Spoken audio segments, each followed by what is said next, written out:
The quickest explanation of the Five Nights at Freddy's timeline that I can possibly give you. So picture this, there's a small town called Hurricane. There's two buddies, William and Henry. They decide to kick off the ultimate family diner, called Fredbear's Family Diner. Is there animatronics? You bet there's animatronics. We're talking animatronics that can go from robotically charged friendly characters to just full-on human suits that can be worn. William wears a yellow Bonnie suit. Henry wears a yellow Freddy suit. Fast forward, Fredbear's Family Diner expands into Freddy Fazbear's Pizzeria. It features new animatronics. We got Bonnie, we got Chica, we got Freddy, we got Foxy. But wait, what's that? William Afton, a seemingly once normal dude, turns out to be a bit of a lunatic. He's a little bit not quite right in the head. Henry then creates a security puppet to protect his daughter and the other children in the vicinity. Things take a bit of a dark turn though when Charlie, Henry's daughter, gets locked outside of the pizzeria and is by William Afton. Hold on to your hats though, because the murder doesn't end there. We've got the bite of 83. Enter the scene, William's sons. We have one known as the Crying Child and the other one known as Michael Afton. Michael pranks Cece, but it goes south real quick as he places him into the mouth of an animatronic Freddy.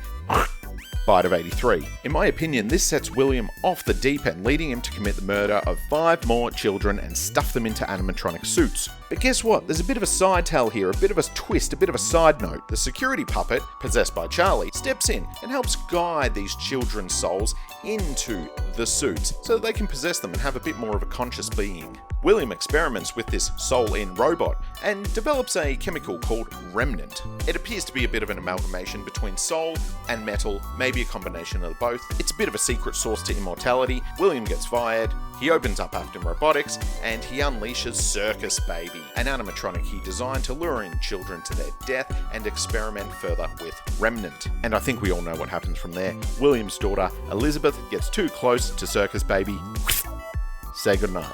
Now let's focus on Michael Afton. After surviving many shifts at the sister location until he gets scooped out, Enid forms as an amalgamation of many of the sister location robotics. At this point the story gets a bit fluid and weird, but the only presumption we have is that Enid possesses Michael's scooped skin, walks out the front door, Michael belches him up, Michael then possesses his own corpse to come back to life, meanwhile Baby splits off from Enid.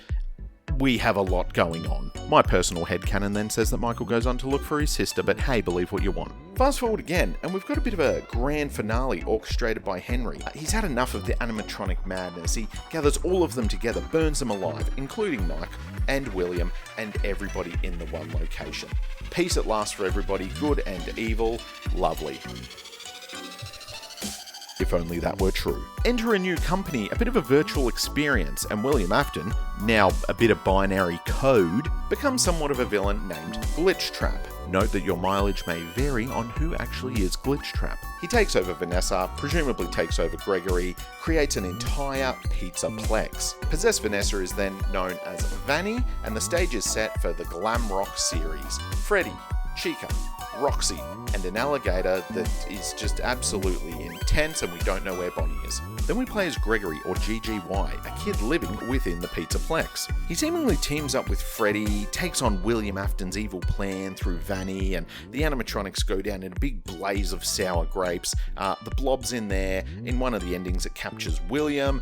The mall shuts down. It's all a big thing and everybody seems to get away fine in the end. Vanny and Gregory are safe. William gets scooped thanks to the blob or something. It's all a bit messy. But ultimately, we can assume that the good ending is the right ending. Flash forward again to Ruin, and we have a new protagonist named Cassie. Her father is probably the Bonnie Bro, that's a whole thing, go watch all my other videos. But ultimately, Cassie is lured to the Pizzaplex under the guise of Gregory's voice. Spoiler alert, it's actually not Gregory, it's the mimic in the basement luring her down there to free it.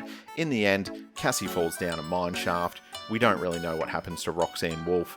Everything's a big mess, and the mimic's probably out. So gee, that's a bit of a wild ride through the twisted world of FNaF, but I'll tell you what, hit that like button, share this with your friends if you want to give them a bit of an overview, subscribe for more FNaF lore, and I will see you all in the next video.